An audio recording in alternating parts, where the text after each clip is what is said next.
마가복음 1장 1절로 8절 말씀을 봉독하겠습니다.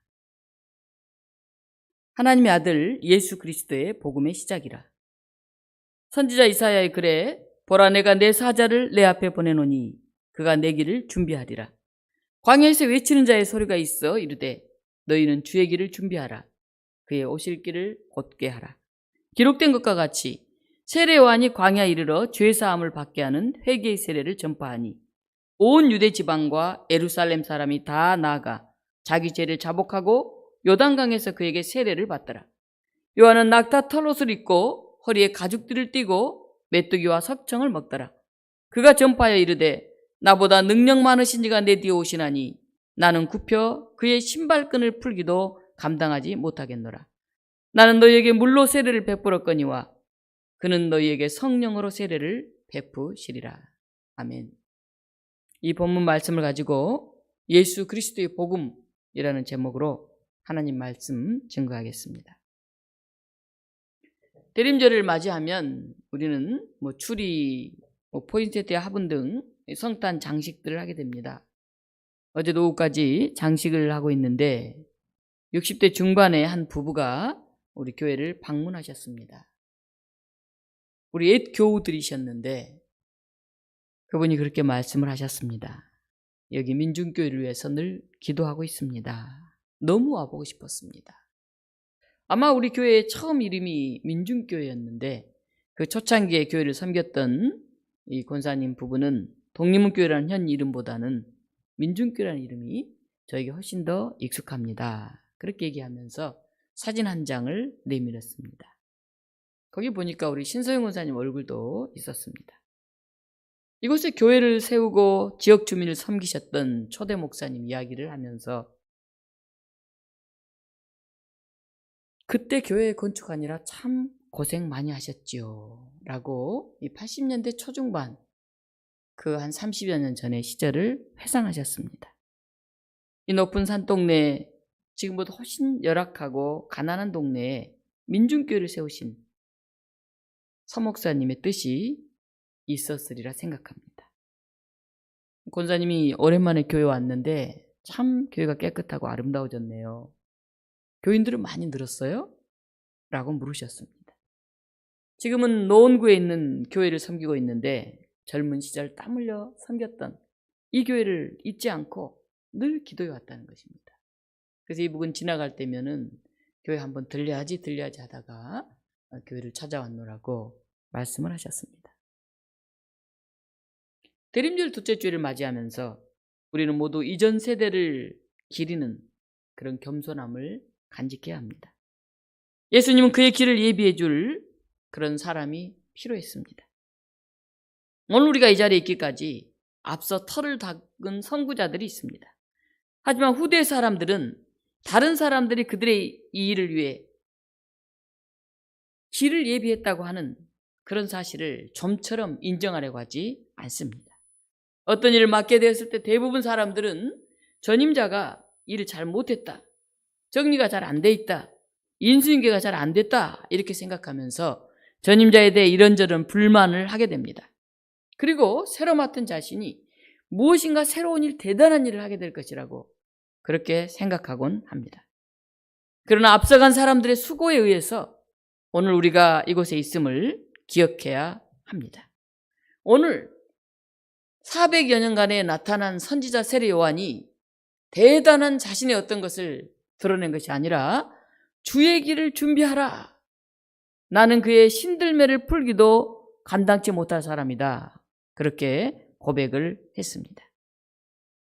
오늘 우리 독립문교회가 있기까지 우리보다 앞서 이 교회를 위해 헌신했던 분들의 수고와 땀 흘림을 우리가 기억하면서 오늘 우리가 해갈 일을 묵묵히 감당해 가야 할 것입니다. 오늘 본문 마가복음 1장은 마태나 누가와는 다릅니다. 마태나 누가는 예수 그리스도의 탄생부터 이야기를 시작하지만은 오늘 마가는 하나님의 아들 예수 그리스도의 복음의 시작이라 이렇게 첫 시작을 합니다. 그리고 나서 이사야 선지자의 말씀을 상기시킨 후에 광야에 외치는 자의 소리인 요한을 소개합니다. 요한은 오실 메시아를 맞이하기 위한 준비로 회개와 거기에 따른 세례를 요구합니다. 회개와 고백이 있는 세례, 그것은 과거에 대한 철저한 성찰이 필요합니다. 우리가 어떻게 살아왔는지, 하나님 앞에 부족함이 없는지, 뉘우치고 청산할 것은 없는지, 우리는 주님을 맞이하는 이 순간에 우리의 지나온 과거를 되돌아볼 것을 요청받습니다. 새롭게 등장한 이 요한 앞에서 많은 사람들이 관심을 기울이면서 그를 주목합니다. 마가가 이 글을 쓰던 시대는 어떠했을까요? AD 70년경 마가가 이 글을 기록했을 때는 갈릴리는 로마의 지배하에 있었습니다. 그러나 늘 전쟁 상태였습니다. 급진적인 유대인들은 로마에 대항해서 반란을 일으켰고 예루살렘은 포위당해서 일촉즉발의 상황에 있었습니다. 사람들은 두 그룹으로 나누어졌습니다. 한쪽은 하나님이 로마인들을 비롯한 이런 이교도들, 이들을 성지에서 쫓아내기를 원하신다. 그래서 이제 새로운 지도자들을 세우셔서 이 전쟁을 이어가게 하신다. 그래서 끝까지 우리는 항쟁해야 된다. 그렇게 주장했습니다. 또 다른 한쪽은 이 거대한 제국 앞에서 우리 힘은 너무 약하니 멸망당하기 전에 우리 안전과 최소한의 평화를 우리가 유지해야 된다. 지금은 그럴 때다 하면서 로마에 항복해야 한다고 주장을 했습니다. 백성들은 중무장한 로마 군대와 극단적인 유대의 갤릴라들 사이에서 매우 두려워하면서 어찌할 바를 몰랐습니다. 거기다가 네로 황제가 한 해 전에 사망하고 예루살렘은 포위하고 있던 베시파니우스 장군이 황제로 즉위하게 되었습니다. 이런 상황 속에서 마을 안의 주민들은 유대인과 이방인들이 섞여 있어서 긴장관계에 있었고 서로 보이지 않게 분열되어 있었습니다. 백성 중에는 약 40여 년 전에 반란죄로 십자가형을 당한 예수라는 랍비를 따르는 그런 추종자들이 있었습니다. 그러나 현재 랍비들은 그를 이단이라고 그렇게 치부했습니다. 로마에 충성하는 사람들은 그를 반대했고 열심당은 그 예수라는 사람이 로마 저항운동에 크게 기여하지 않았다고 그렇게 무시해버렸습니다. 이런 복잡단단한 시대를 살고 있는 사람들에게 마가라는 사람은 예기치 않는 소식을 선포합니다. 마가는 새로운 시작, 기쁜 소식을 가지고 우리 시대를 뚫고 들어오는 하나님에 대해서 귀를 기울이도록 합니다. 하나님의 아들 예수 그리스도의 복음을 전하고 있습니다. 40여 년 전에 이 땅에 오셨다가 십자가에 죽은 그분이 바로 하나님의 아들이요. 예수 그분이 바로 복음이라는 것입니다. 원래 복음은 헬라어로 요한겔리온이라고 합니다. 복된 소식, 기쁜 소식이죠. 어떤 게 복음일까요? 로마가 전쟁에서 승리했다고 하는 승전보를 전할 때 엄청난 그 복음이라고 믿었죠. 그리고 새로운 왕이 탄생했을 때 황제의 탄생, 그것이 바로 복음이었습니다. 그런데 마가는 예수 그리스도의 복음을 얘기합니다. 십자가에 달려 죽었던 예수, 그가 하나님의 아들이요 메시아였다는 것입니다. 그분이 바로 복음이라는 것입니다. 마가는 로마 군대에 의해 점령당하고 있던 1세기의 유다 백성들에게 예수의 복음을 다시 증거합니다.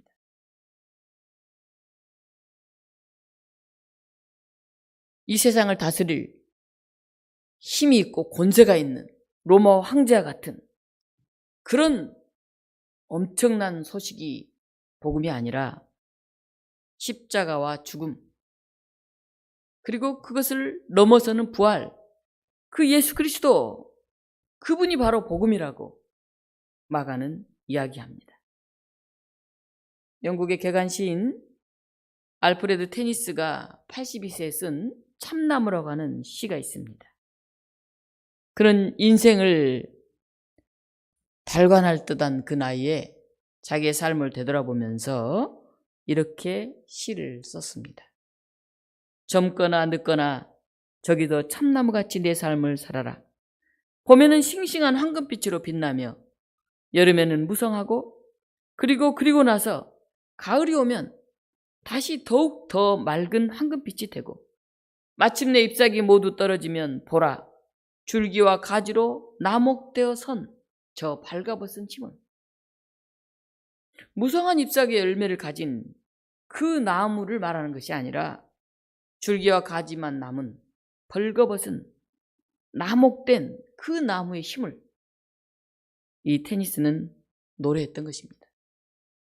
예수 그리스도의 십자가 앞에서 우리는 벌거벗은 힘을 봅니다. 이것은 부활의 힘이고 또 역설의 힘입니다. 아무것도 없는 곳에서, 가능하지 않을 것 같은 곳에서 예수님의 임재를 경험하고 고백하는 사람들, 그런 사람들이 이 대림절을 신앙으로 살아가는 사람들입니다. 마가는 이사야서를 인용합니다. 이사야서 40장 1절 이하에는 주님의 길을 예비하라 라는 내용으로 이사야는 구원을 염원하는 이스라엘 백성들에게 이 소식을 전했습니다. 주님의 길을 예비하라. 그분이 곧 오실 거다 하는 것입니다. 그런데 이제 마가는 1세기 여전히 식민지하에 있고 예수님은 오시지 않고 재림이 지연되고 있는, 그리고 전쟁과 갈등이 여전한 이 땅 백성들에게 이 놀라운 소식을 다시 전하고 있습니다. 주님이 오신다. 그의 길을 예비하라. 올 한 해 우리도 21세기를 사는 이 세계 속에서 코로나19로 인해서 힘겨운 한 해를 보냈습니다. 그리고 한 해가 지나가고 이제 새해를 준비해가는 이때에 내년에도 이게 금방 종식되지 않을 것 같다고 하는 그런 답답하고 암울한 소식을 듣습니다. 바로 이 시대에 서 있는 저와 여러분에게도 마가는 이 말씀을 전합니다. 예수 그리스도의 복음, 내가 내 사자를 내 앞에 보내노니 그가 내 길을 준비하리라 하고 선포합니다. 이 소식을 전하는 전령은 세례 요한이었습니다. 요한은 사람들에게 회개하고 죄사함을 받으라고 외칩니다. 많은 사람이 그 말씀을 듣기 위해 먼 길을 걸어왔습니다. 오늘 우리도 회개와 고백을 위해서 이 코로나 시기에 이렇게 한자리에 앉아서 예배드리고 있습니다. 비록 여기 오지 못했지만 영상으로 우리는 한 마음으로 예배드리고 있습니다. 젊은 시절 기도하고 섬기던 교회를 찾아온 그런 분들의 발걸음도 있었습니다. 여러분, 이 대림절에 또 이곳에 모여서 또는 이 시간 영상으로 함께 예배드리면서 무엇을 찾고 있습니까? 혹시 아무것도 찾지 않고 그냥 자기 속에 갇혀 있는 것은 아닙니까? 다시 오실 예수님을 기다린다는 것은 어떤 의미일까요? 당시도 로마의 통치를 끝내고 힘으로 유대 왕국을 회복할 메시아를 기다리는 그런 사람들이 있었습니다. 무력으로 세상을 바꾸려고 했던 젤롯 땅들이 특히 그러했죠. 십자가의 죽음이라는 힘없는 자가 어떻게 메시아가 될 수 있을까? 반신반의하는 사람들도 있었습니다. 어떤 이들은 예수님이 갈릴리에서 올라와서 요단에게 세례를 받던 그 요단강가를 생각했습니다. 때가 찼다. 하나님 나라 가까이 왔다. 회개하고 복음을 믿으라. 그 쟁쟁한 음성을 다시 되새겼습니다. 요한의 외침에도 불구하고 오실 주님을 바라보는 다양한 군상들이 있습니다. 오늘 우리도 주의 길을 예비하면서 요한 선지자의 외침을 다시 듣습니다. 회개하고 죄사함을 받아라. 생태계의 위기, 빈부의 격차, 경쟁 위주의 입시교육, 꿈과 비전을 상실한 회색 도시의 사람들 가운데 오시는 주님을 우리는 기다립니다. 주님이 다시 오신다는 것은 언제 오실까 하는 시간의 문제가 아닙니다. 주님이 언제 오실까 미리 계산하고 예측하는 그런 문제가 아닙니다. 우리의 문제를 한 번에 다 해결해 주실 그분이 언제 오실지 초조함으로 기다리라, 그런 얘기도 아닙니다. 다시 오신다는 주님은 바로 지금이라도 오실 수 있는 능력 있는 분이십니다. 그분은 온 우주, 사건과 시간을 통치하는 분이십니다. 언제 어떻게 오실까가 아니라 이미 오셨고 또 새롭게 오실 그분에 대한 우리의 신뢰가 필요한 것입니다. 예수님이 말씀하시고 약속하셨던 것을 믿고 기다리는 우리의 확신이 필요한 시간입니다. 예수님을 기다리는 자세는 크게 두 가지가 있습니다. 주님은 이미 우리 가운데 오셨다. 부활하신 주님은 언제 어디서나 계시는 분으로 이미 우리 안에 임재하고 계신다. 영성이 깊은 그런 성도들일수록 우리 안에 임재하고 계시는 그 주님을 더 가까이 느낄 수가 있습니다. 그러나 부활하신 주님은 다시 오겠다고 약속하셨습니다. 그분이 다시 오시면 새하늘과 새 땅으로 변화할 것입니다. 주님의 그 약속을 믿으며 우리는 비록 더디고 멀게 느껴질지라도 하나님 나라 그 새로운 세상을 기다리면서 오늘 최선을 다하면서 살아야 합니다. 그리스도인은 이미와 아직 그 아슬아슬한 현실 사이에 살고 있는 사람들입니다. 이미 오신 그분을 우리가 우리 마음속에 모실 때는 오늘 현실의 고통, 불만, 슬픔 이것을 참아내고 견뎌낼 수 있습니다. 아직 주의 길을 준비하라, 내 뒤에 오신다, 이 요한의 외침을 들으면 우리는 곧 오실 그 주님을 만날지 모른다고 하는 이 절박한 심정으로 하루하루를 종말론적 자세로 살아가게 됩니다. 주님 오시는 것은 이례적인 사건이지만은 우리의 계속적인 결단이 필요합니다. 견디기 어려운 일이 생겨도 한 번, 또 한 번 마지막처럼 참아내면서 우리는 그분을 기다려야 합니다. 이 팬데믹 위기 가운데서도 눈물과 헌신이 있었던 옛 교회를 기억하며 발걸음을 옮겼던 그런 사람들, 새벽교 오실 주님을 위해서 여러 가지 장식 등을 하며 불을 밝히는 사람들, 초조함과 안타까움으로 주님 앞에 앉은 우리들 가운데 주님은 다시 새롭게 오실 것입니다. 어제도, 오늘도, 그리고 내일도 마침내 영원히 우리를 다스리실 그 주님을 신뢰하면서 우리는 주님을 증거할 수 있어야 합니다. 최복현의 잃어버린 시간을 찾아서 소와 아버지의 노래에 나오는 이야기입니다. 옛날 시골에는 소는 일꾼이요 재산이었습니다. 그런데 황소는 힘이 세고 사나워서 다루기가 참 힘들었기 때문에 일소로 부릴 수가 없었습니다. 그리고 새끼를 낳지 못해서 재산으로 불리기도 힘이 들었습니다. 그래서 대부분 황소는 잘 기르지 않으려고 했죠. 대신 동네에 종자용 황소 몇 마리가 있었습니다. 반면에 많은 집들에서는 소는 재산 미천으로 생각하고 암소들을 길렀습니다. 봄이 되면 논밭을 갈기 위해서 마을에서는 결인내를 조직했습니다. 일할 수 없는 암소 중에 일을 잘할 수 있는 암소 중에서 덩치가 크고 힘이 센 그런 암소를 안소라고 합니다. 안소. 그리고 힘이 작고 좀 약한 그런 암소를 바라소라고 하는데 힘이 센 그런 튼튼한 안소를 가진 그런 집과 힘이 약하고 아주 작아 보이는 그런 바라소를 가진 집, 이 두 쌍을 하나로 이렇게 팀을 지어줍니다. 거기에다가 아예 소가 없는 가난한 집이겠죠. 그런 집들 한 두 집을 묶어서 하나의 결인내를 만듭니다. 동네 크기에 따라서 결인내 하나, 둘, 셋, 몇 개의 결인내가 만들어지죠. 소가 없는 집, 그 집은 어떻게 했을까요? 소가 일을 할 때 소도 사람 한 몫으로 쳤습니다.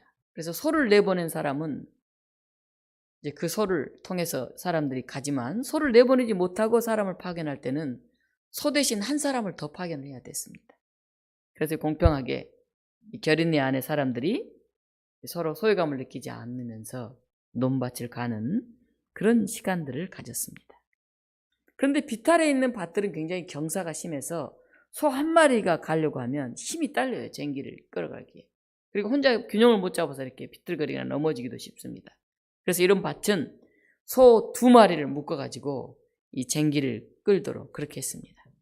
근데 힘센 소, 이 안소가 안쪽으로 들어와서 쫙 이렇게 밭을 갈면은 그 옆에 좀 더 약한 마라소는 안소가 끄는 대로 따라서 이렇게 밭을 갈게 되었죠. 비탈이 심한 그런 지형에서는 중요한 것은 힘이 아닙니다. 안소와 마라소가 어떻게 조화를 맞추어서 밭을 가는가가 굉장히 중요했습니다. 그래서 이 숙련된 농부는 이 안소를 잘 다루어서 저 끝에 마지막 이랑을 돌게 만들면 이제 바라소도 함께 이렇게 돌아오면서 밭을 쭉 갈게 되는 거죠. 오늘 이 대림절에 우리들의 삶을 돌아봅니다. 우리 중에 황소와 같이 힘이 세지만은 너무 사납고 다듬어지지 않아서 주님의 일을 감당하기 어려운 사람들이 있을 수 있습니다. 또 새끼도 잘 낳고 비교적 말도 잘 듣고 힘도 세서 맡겨진 일을 잘 다루는 그런 안소도 있을 것입니다. 그러나 이 안소라고 해서 자기 마음대로 할 수 있는 것은 아닙니다. 바라소와 함께 팀을 맞추어서 그 밭을 갈 때만이 제대로 결과가 나오게 됩니다. 대림절 우리 가운데 오신 주님의 삶을 생각합시다. 그리고 예수 그리스도의 복음을 다시 한번 되새깁시다. 그 복음은 세상적인 힘을 자랑하는 그런 황제와 같은 왕이 오심이 아닙니다. 그분은 우리가 기대하는 강한 모습으로 나타나는 것이 아닙니다. 예수 그리스도의 복음, 복음 되신 예수님, 그 복음은 십자가의 복음이요 겸손과 섬김의 복음입니다.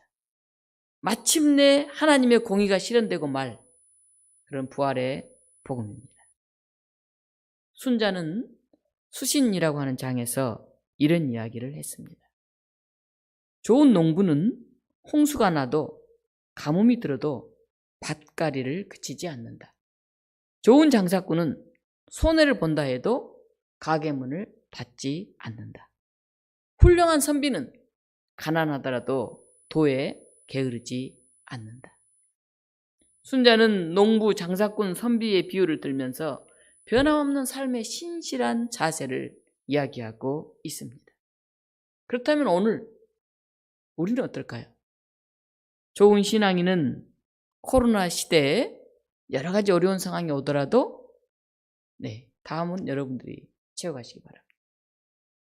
하나님의 교회를 세워가다가 힘들고 어려운 일이 있더라도 다음은 여러분들이 빈칸에 내용을 써놓으시기 바랍니다. 주님을 기다리는 우리는 하나님의 일꾼들입니다. 황소일 수도 있습니다. 안소일 수도 있습니다. 아니면 그보다 더 힘이 약한 마라소일 수도 있습니다. 오늘 여러분 어느 자리에서 어떤 주님을 기다리고 계십니까? 모두가 각자 힘의 분량대로, 능력의 분량대로 부름받은 그곳에서 합력해서 일하면서 오늘 우리 가운데 오신 주님을 맞이할 수 있게 되기를 바랍니다. 소가 없다고 포기하지 말고 약한 소를 가졌다고 주눅들지도 말고 각자 자기의 자리에서 자기 몫을 감당하면서 주님을 맞이할 수 있기를 바랍니다. 그것에서 우리는 황제의 복음인 요한겔리온이 아닌 예수 그리스도의 복음인 요한겔리온을 진정으로 듣게 될 것입니다. 그 위로와 용기가 오늘 이 자리에 함께한 성도들에게 임하시기를 간절히 축원합니다. 다시 오시는 주님, 오늘 우리 한결같은 신실함으로 주님을 기다리게 하여 주시옵소서. 우리의 사는 세상이 힘들다 할지라도, 내가 가진 것이 부족하다 할지라도,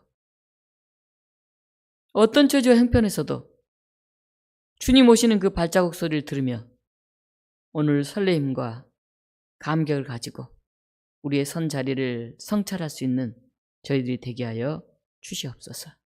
주님, 몸이 불편한 성도들도 있습니다.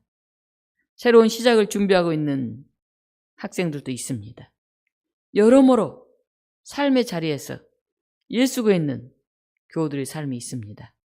하나님, 다시 한번 저희에게 위로로, 용기로, 소망으로 다가오셔서 우리가 기쁨과 희망으로 이 대림절을 맞이해 갈 수 있도록 성령으로 임재하여 주시옵소서. 우리 주 예수 그리스도 이름으로 기도하옵나이다. 아멘.